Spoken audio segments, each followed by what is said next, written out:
Do you believe that Russia is really losing an influence? Russia is losing influence, but not because of Maduro, not because of Iranians, not because of Syria, but because Ukraine survived, period. The main reason why Putin lost his influence he exercised before is because Ukraine refused to capitulate and defended itself and proved that Putin was not all-powerful. It's very clear. Speaking about lies, the free world, Biden, Scholz, I think Scholz was there, Macron, they're all willing to give up in 2022.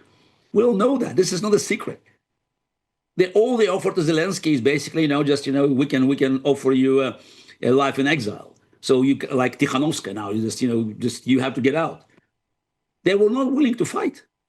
It's Ukrainian heroic resistance and political leadership, I emphasize it again, that changed the balance on the world stage. Now, regarding this as Venezuela or Iran, we still don't have the decisive outcome. No. I'm in favor of direct intervention. I think that America could and should take an active part in Iran. Trump, by the way, promised the help was on the way. That's what he said. He betrayed Iranian protesters. Tens of thousands have been killed and arrested in Iran. We're not yet seeing the decisive outcome because the free world is still paralyzed by its indecisiveness and also by the poisonous far left ideology. It's, as I said, it's when you look at the mainstream media, that has been overloaded with the fake news from Palestine, from Gaza. It's all of a sudden, they just, they're either silent or they pretend that it's the tragedy in Iran, the massacre, the genocide that caused by the actions of Ayatollahs is something that is not that important. Garry, maybe my next question is naive, but can the international system function without a power that enforces the rules? Look, it's a philosophical question that requires many hours, if not many days of debates. But the answer is, of course, not. It may not be the brute force. It may not be an agreement. It may not be the balance, like in a Cold War. But it should be something that prevents powerful players to violate the agreements. So historically, I think this is the first time when this kind of agreement has been reached was in 1648 in Europe after 30 years war. That was a religious war. And it ended up with the recognition of the major powers then in Europe that there's their national states, their borders.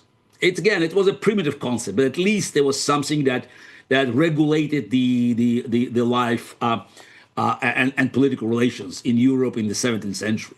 And then every century we had at least one major realignment. Like, after war for Spanish succession, the war mainly between France on one side and France and Spain and Britain and Holland and some of the German principalities. So then there was another agreement. Then, of course, Vienna Congress in 1815 after Napoleonic Wars. Then the League of Nations. But again, no agreement can actually last forever. And I think the problem was that after 1991, the end of the Cold War, the idea of United Nations, the idea of institutions that was in position to freeze conflicts, not to solve them, was no longer viable.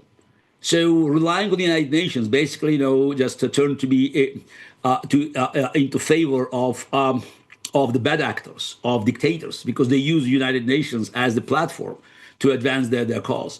And basically, Putin ruined or illustrated that the world order was a fake. What's happening in 2014, and I'm not even talking about Georgia 2008, because there are many other moments where Putin's actions were bordering the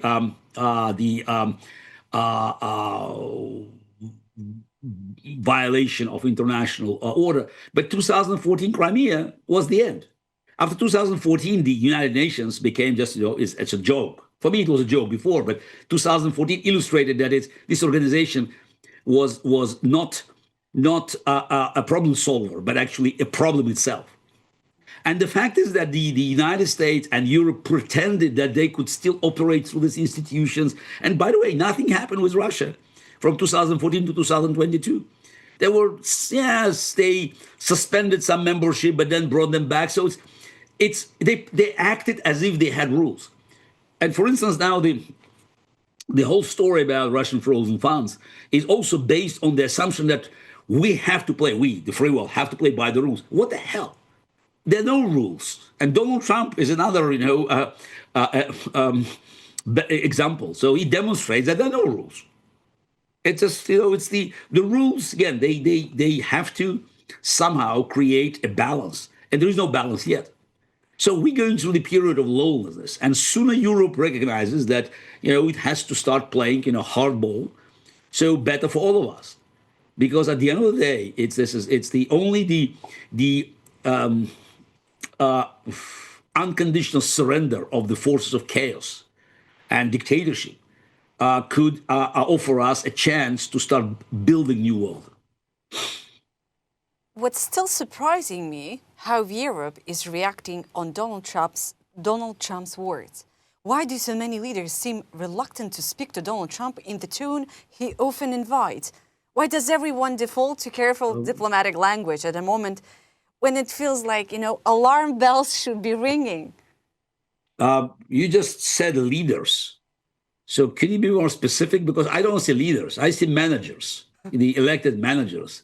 Leaders for me, it's Winston Churchill, Charles de Gaulle, Konrad Adenauer, Ronald Reagan. Those are the leaders. Are you telling me Macron and Starmer are the leaders? One of them. No, come on. It's a joke. It's a joke. Clowns.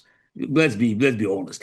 Merz could be a leader, but he missed his moment because of Angela Merkel failed rotten policies that turned Germany into subsidiary of Russian energy, and also she wanted to control it just even after her retirement. So Merz missed his chance to become chancellor 6 years ago, where he could make a great deal of difference.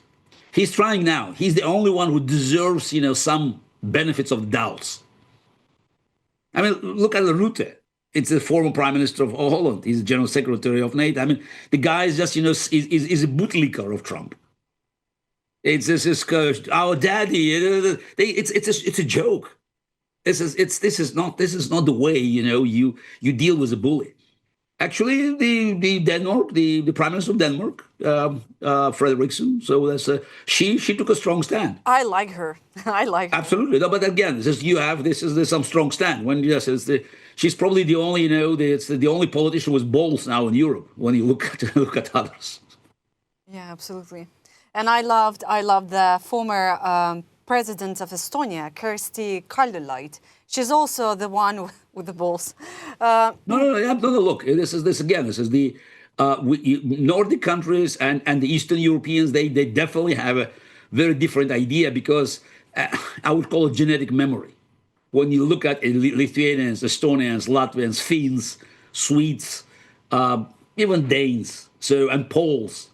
There's the historic, memories that have been accumulated over generations that made them understand that there is no peace with Russia unless you are strong enough to repel any Russian aggression. Garry, finally, going back to the new world order, could Ukraine take on a leading role in shaping a new world order? What kind of leadership could Kyiv realistically offer to the international system? I think it's undoubtedly Ukraine will play a major role. It's one of the strongest armies in the world. I would say we still can consider America the strongest army, though this is not being tested. There's tons of weapons, but we don't know how this weapon is going to add to